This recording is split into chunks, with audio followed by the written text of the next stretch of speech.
Welcome to the Sustainable Travel Podcast. This is a podcast that interviews a range of different travelers from different backgrounds to see what sustainable travel means to them. I'm Emma, I'm from That Travel, and today I'm here with Mary Kay from Sensational and Sixty, who is a midlife traveler, and she is fabulous. So, Mary Kay, hi, how are you? I am great. Thank you so much, Emma, for inviting me to be a guest on your podcast. No problem. I'm so excited to have you. I was just saying that before we even got started, this has been one of the interviews that I am the most excited for. So thank you for being with us. And yeah, I mean, just to kick things off, can you tell us a little bit about who you are and what it is that you do? What do? I travel. I'm a retired baby boomer. I travel. When I'm not traveling, I'm planning trips. When I'm not planning trips, I'm thinking about planning trips. I'm helping friends plan trips. Mhm. I'm working on my Instagram account and sharing travel tips. Travel makes me feel the most alive, and I love thinking about it and doing it. I love that. I love that. And in terms, I mean, obviously, in terms of your niche, you focus mainly on midlife travel. Can you explain a little bit for those who don't know about what that means and how did you get into all that? So, midlife travel, some people think it starts at 40, some people think it starts at 50, but my tips, my niche, I don't know, people say it both ways, is probably travelers 50 and up. Hmm. And I'm really trying to reach out to baby boomers because people retire and it's like, I've waited all my life to travel. Yeah, I don't know how to. yeah, yeah. And do you find that people often don't know where to start with traveling? Yes, Yeah. they did. And so, what I advise Americans who want to travel overseas Hmm. is first of all, go to London, go to Yeah. England. You don't have to learn a different language. You have to tune your ear because we speak so differently. We speak funny here. Well, no, you speak beautifully. And, and so it's an easy place to Mhm. start out to travel overseas. Yeah, I definitely agree with that. I actually just last weekend took a few friends to London for the first time, and it was like such a joy to see them exploring London and in ways that because for me, London's home, London's just a city. But it really is like a wonderful place, and I know that you love it as well, don't you? Oh, yes, I've been 20 times to London. 20. Oh my goodness. I know it's crazy. I started off by going for business. Hmm. I made friends with my business associates. They invited me to come back for more business. I have a cousin who lives there, and I just love London. Yeah. It has like an infectious energy, I think. You can't help but fall Yes. in love. Yeah.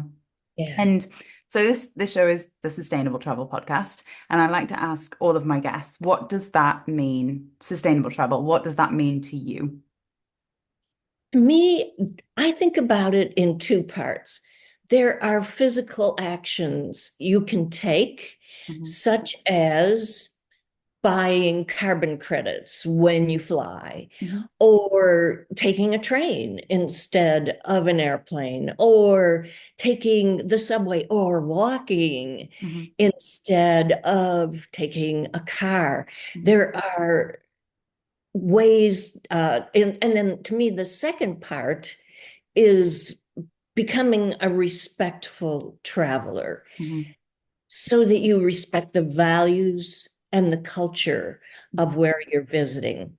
One thing I've observed, Emma, is that there's cycles of tourism. It's like, oh, nobody's discovered this place. And the people there go, way, hooray, tourism, we're going to get new jobs, we're going to make more money. Well, and then it's discovered, it gets crowded, it gets more expensive for the locals. And if we as travelers take the responsibility to be respectful to our hosts Mhm. We can make that locality sustain their travel longer. If we learn their customs, if we respect their customs, Mhm. if we travel and make sure we support the local economy, we can do things to keep the residents, our hosts, more comfortable with tourism. And it starts one person at a time. Yeah. Absolutely. A super eloquent answer, by the way. I really do agree with what you've said. I think, of course, there's the environmental aspect, and that's really important too. Like we're not minimizing that, but almost it's more important to be a respectful guest, I think is what you've said as well. And I really do think that there are ways that we can overstep as tourists that we don't mean to. Of course we don't mean to. We're just having fun. We're just enjoying our holiday. But unfortunately, when you've got local people who don't mix that often with tourists, they're also it's a learning curve for everybody, right? Everybody's going through like a different phase, learning about each other. It can be really overwhelming from both sides, but as you said, it's their home, and we need to be the ones who take our shoes off when we come in through the door and make sure that we're not treading mud everywhere, right? Exactly. And you can research customs before you go to visit a place. Hmm. And if you don't have time for that, you can sit in a cafe or a coffee shop and watch what people do. Hmm. For example, if you go to Paris, number one, you should learn a few French phrases. And Yeah. number two, you got to say hello, bonjour, bonsoir, every time you walk into a shop or a restaurant. Hmm. It's rude not to. Hmm. Why not give your hosts the courtesy of learning about them before you visit? Hmm. Yeah, 100%. And people really appreciate it. Like if you try and like learn, it's obvious. People can see they're like, okay, they've tried, they're doing something, they're not just disrespectful. I think it really comes off. Exactly. And it's in a lot of places, as soon as you do that, people can tell. Yeah. They can tell I am not fluent in Spanish, Italian, or Yeah. French, but they appreciate the trying, and it makes them reach out more in English. Hmm. Exactly. That's completely right. Like I've had so many people say to me, "Oh, it doesn't matter because you can use Google Translate." But then the amount of times that I go to places and when you try in a local language, people's faces light up. Like they literally look so excited. And it's just to me, I mean, of course it helps the more you can speak, but it's just nice to see that you're trying and I think people really appreciate it. I completely agree with you there. Yes. Mm. Hello, goodbye, please, and thank you go so far. So far, just the politeness. And you mentioned like learning a few customs, and obviously it's great if people can sit and observe. But what if they do have time to research, what kind of customs would you advise looking up? Well, one thing that is important is there may be customs for how you dress. Hmm. So, for example, there are some Caribbean countries where you cannot wear camouflage clothes. Oh, I didn't know that. Yeah, um, because there were gangs that were dressing like army officers. Oh, And yeah, and robbing people. So, you cannot wear your camel clothes there at all. If you're in Italy and you want to go into St. Peter's in Rome, you better be able to cover your knees and your shoulders as females. And and here's the other thing. You need to accept other people's customs mm-hmm. and their values and not complain. Not Mm. complain because you can't get a decaf latte with oat milk. Yeah, You need to learn. I mean, that's what travel is about, is learning new foods, new customs, new everything. yeah, adapting. Adapting, right? Adapting is a great way to put it. Yeah. And I think when it comes to religion as well, like you mentioned with St. Peter's Basilica, a lot of people of my age, I don't know if it's the same for yours, but get quite frustrated when they have to adjust to different religions because they think obviously, they don't come from a religious country. But the fact is that you're going to a religious country. So if you choose to go there, as you said, it is appropriate to follow the customs and to try and adapt. Right. Yeah. And and there's little things too. Well, not so little, tipping. So if you Yeah. go to China, it's rude to offer people money for tipping Yeah. because they're doing their job as they are supposed to. But Mm. if you happen to have a little something from where you live, Mm. they would love to accept that. So tipping is a big one, and the amount to tip, and that's another important custom to learn about.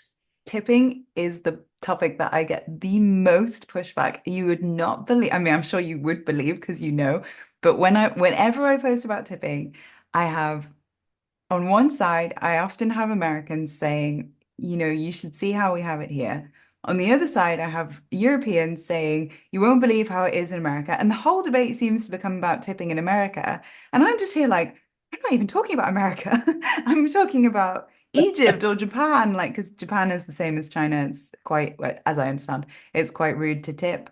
Um, and it's definitely something that causes huge amounts of controversy, and people just can't get around, well, I have this opinion on tipping, and therefore I'm not going to do it here. But you have to understand that, oh, well, you don't, you do understand, but one has to understand that when it's not in their nature to tip, it can really cause offense and it can be very stressful for locals when you do. Yes, it can be. And, in the United States, unfortunately, tips are an important part of Yeah. people's livelihood. Yeah. I don't like that. I think people ought to be paid a fair wage, but I'm not going to change that. So I Yeah. have to accept it. I think we all feel that way, but ultimately that is the custom. So yeah, as you say, we have to go along with it. And how long have you been traveling now then, Mary Kay? I don't know when I didn't travel. It's in your blood. I it is. My family, we were travelers in the car. The whole family would get in the car and go. And I also remember when I was in high school, my parents would say, "What would you like for Christmas?" I said, "I want an airplane ticket." Love that. I did. And so I traveled domestically probably till 1995 when I divorced my first husband who wouldn't travel abroad. Oh And no. and my sister was living in Caracas, Venezuela at the time when Okay. it used to be okay to live there. And so I went and visited her 4 times. And then I started traveling for business, traveling to the UK for business, China, Australia, whatever, and making friends abroad and going back to visit them and traveling. I always have an annual girlfriend trip. We Mhm. started renting villas, and so travel's in my blood. Mhm. Yeah, it definitely sounds like it. Venezuela, wow, that's really cool. I bet you've got some stories. Oh, the best one was the time we went to Angel Falls, which is the longest falls in Mhm. the world. And it's way in the jungle in a national park. And we flew in on a DC-3, which is I looked at that plane, I was scared. I thought this plane's older than me. Oh my goodness. And they're tiny, right? They're tiny and they are not a jet. They're a prop plane. Oh my God. And my sister, who was a flight attendant, looked at that plane and went, "Oh, I'm so excited. I've always wanted to be on one of these kinds of planes." And I was like, "Hey, I'm good. I'm gold." We flew at 10,000 feet elevation over the jungle. Oh, And wow. I couldn't help but think, well, if this plane crashes, nobody's ever going to find us. No. Oh, you couldn't pay me. I mean, I'm terrified of flying, but that is a very cool experience. And then getting to the falls was absolutely amazing. It was going down a river in the dark of morning in dugout canoes. And when the sun came up, there were these, what they call tepees, amazing mesas, tall, thin mesas, wild orchids growing, parrots flying around. Oh, it was absolutely stunning. That's incredible. Wow, yeah, that's something you'll never forget. You don't get that outside of travel. No, you don't. You Mm. absolutely don't. Yeah. And your family trips, was it mainly, you said it was domestic, so was it like between different states, like long road trips or? Sometimes long ones, like we lived in Chicago, we'd drive to California, we'd drive to Florida, short trips to Wisconsin, Mm. whatever. It was just, let's go someplace. Yeah, that's really cool. And is there anything, because so Venezuela is like obviously amazing. Is there anywhere else you've been that you just think that it like you'd want to live it again, or it was like a real standout moment in your memory? Oh, the first time I went to China, Hmm. that was amazing because I was president of my professional association, the Hmm. American Planning Association.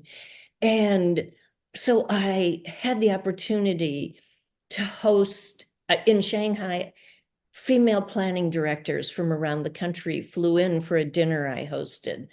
In Beijing, I hosted another dinner in the summer palace. Oh, You wow. know, It's it cool. was just like I have had so many wonderful opportunities Hmm. through travel. Hmm. And your job was a city planner, right? Yes, I trained as a city planner. Hmm. Yep. And how did that play into either the travel or the state sustainability or both? Oh, both. Hmm. Because as a profession, we went through what is sustainability? How do we define it? How does it apply to the built environment? Hmm. And and so that was a very important part professionally. And I forgot the second part of your question. Oh no, to travel and to sustainability, you answered it beautifully. Yes. So when I was president of the professional association, I ended up, going all over the US to speak and all over the world, Hmm. including the United Kingdom and China and Australia. And I made friends in those places, Hmm. besides the wonderful opportunities Hmm. of seeing things that Hmm. are so new and different. Hmm. And it kind of makes you realize like it's a cultural exchange, isn't it, as well? Like you meet people who you just never meet otherwise. Oh, yes. Mm. Yeah. And getting to know people who live in a place, you learn things differently than if you're on a bus with 40 people and, Yeah. you know, any local. And I don't know that much about that because I don't do tours. But Really? no, the only time I've done a tour was the first time I went to Cuba. Okay. And that was only 8 people. Hmm. So so I'm mostly, just if I go someplace, I might do a day tour Yeah. or but I don't like sign up for a tour and somebody tells me to get up at 7 in the morning so I can eat breakfast and be on a bus with a whole bunch of people at 8 o'clock. That is not my kind of travel. Not your cup of tea. Not my cup of tea. No. So, No. like, instead of the tours, then you just kind of go independently and make your own way. Yes. Yeah. And I do a lot of research ahead of time and figure out where to go Yeah. and what I want to see.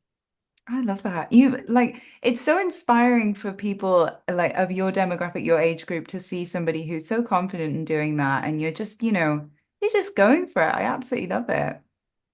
Well, I have a real independent streak. Yeah. So so I wouldn't do well with somebody telling me what time to get up and what exactly I'm going to do that day. Me too. But I love Yeah. that. Why not? Like, you don't, this is the thing. I think a lot of people think, well, you need a tour. And if you do, my husband's the same, I must say. Like, he really does love a tour. And I just think, well, we can figure it out. Obviously, if you do research, it helps. But yeah, why not?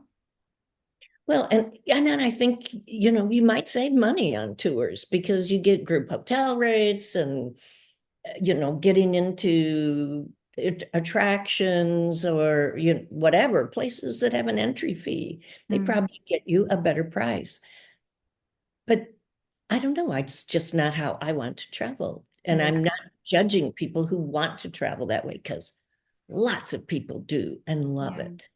And also, it's important to note, I think, that when people are starting off traveling for the first time and they maybe haven't done it until they retired or something like that, it's helpful to have somebody kind of hold their hand through. Yeah, yeah. And if something goes wrong, there's Mm. somebody there to fix it for you.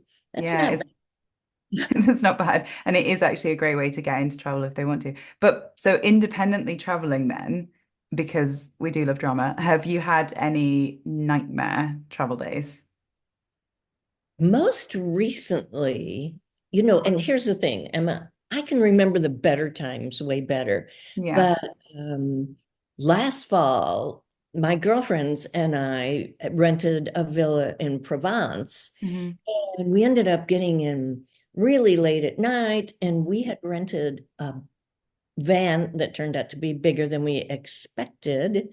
And so it was very dark when we went to our villa, and we took the wrong turn, and all the roads had stacked limestone along the side. So it was, and they were very, very narrow, Okay. like maybe 6 to 12 inches on either side of our vehicle. Oh my There God. was no light, it was dark, Yeah. and we got lost, and we made some kind of scraping noises and thought maybe we had destroyed the van, Yeah.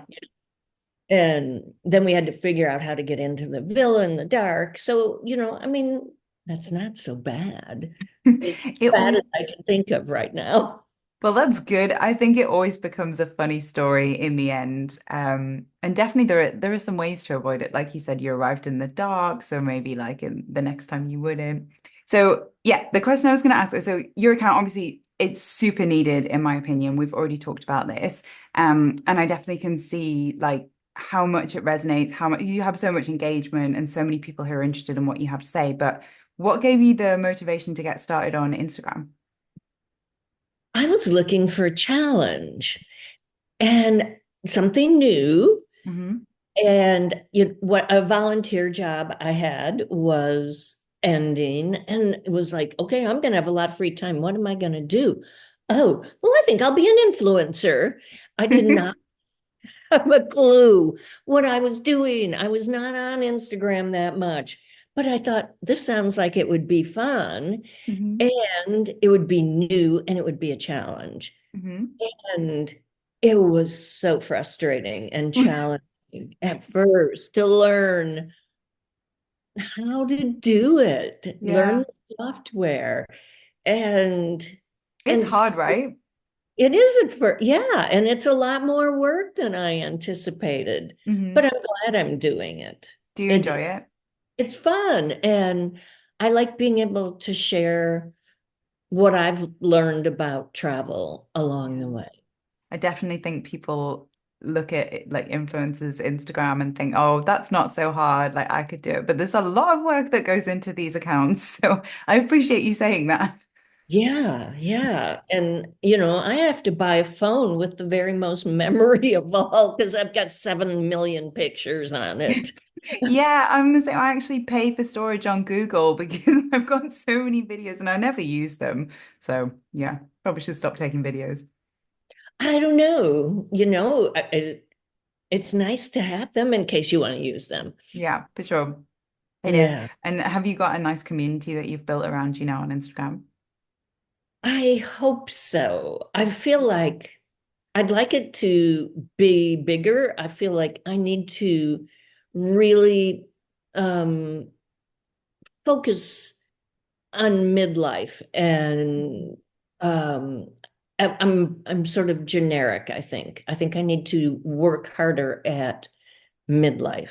I think you're being extremely modest there. I think you're really good at what you do. Like it's, even just the fact that you are there looking so fabulous, by the way, but you're just there and you're so inspiring. I think that anybody who I've mentioned your account to, particularly who's around the same age as you, is always really taken aback that you're giving these tips and that you're just so, happy to travel on your own, especially. And I think you're a real inspiration to people who don't necessarily have that confidence themselves. So I really wouldn't knock yourself. Thank you. Yeah. Um, and then following on from that, because people are not often as confident as you are, what advice, I guess, would you give people who are thinking about it, like thinking about dipping their toes in but aren't sure? So, a couple of things. Mhm. First of all, I would say you are not too old to travel, Very period. important. You are not too old to travel. One of my travel companions is 84. Mhm. He and I are best buds, um, and we've traveled all over, and we continue to. Now that my husband's retired, it'll probably be the three of us. And there's nothing weird going on here because there's not, yeah. Anyway, I don't know where to go with that other than um Just best so friends. yes, he's my best friend. Mhm. And so you are not too old to travel. Yeah. If uh, and if you start small, start in a country like England where you don't have to learn a language. You just have to be really careful crossing the street. Yes. We do tend to just go for it. Yeah. So there's that. Go for a group trip if you Yeah. want. If you're not comfortable doing it on your own, then go on a group trip. Yeah. But you, there's been all kinds of studies that show that planning travel increases the anticipation and the pleasure of your trip. Yeah. So, and now there's new studies showing that travel keeps you young. Yeah. 100%. Yeah. And it's like anything new. The more you do it, the better you get. Yeah. You practice, you get better at it all the time. You know what to pack, you know how to pack, you know how to do the research. Hmm. It's a new muscle, and we need to exercise our muscles, whether it's our brain muscle or the muscles we use for carrying suitcases. Hmm. Yeah, I absolutely love that. And I mean, what do you think holds people back? I'm genuinely curious. Like, what do you think what do you think stops them? Well, look, you know what? I think some of it's fear. Yeah. It's also, you know what? A lot of my friends go, well, I can't leave my pet at home Yeah. alone. And however, in my ladies group where we travel every year, they all have good pet sitters. Yeah. So people either want to travel or they don't. And if you want to travel, you're going to find a way to make it happen. Yeah. Yeah. So I guess if they're scared, just try. Just try small and see where you go from there. Yes. Yeah. Yeah. Mm. It's like learning a new sport. or anything else. It's a try it. You'll like it. Yeah, I think if you have an interest, you'll probably like it. Like if you're looking at it, if you're looking at everybody else thinking, wow, I wish I was them, I wish I could travel the way they do, off you go. Give it a go. Yeah. Yeah. Yeah. And then there are people who would just rather stay home. Yeah, And that's okay too. that is okay. Everybody, because it would be really crowded if everybody traveled. Yeah, I completely think that's fine. And I think when it comes to the people that you're talking to, if they're at your like around your kind of age or like older or like maybe a little bit younger, but they're thinking about traveling, I personally would say your account is a great place to start as well, because I do think you offer some very digestible tips that are perhaps something that someone in my position wouldn't consider. Like I wouldn't think about some of the tips you share with regard to hotel rooms because I'm more of a budget traveler. And a lot of people around like the same in my niche, as we call it, like are budget travelers as well. And I think you cater well to people who might want to just dip their toes in first and start. So yeah, I would definitely say that as well.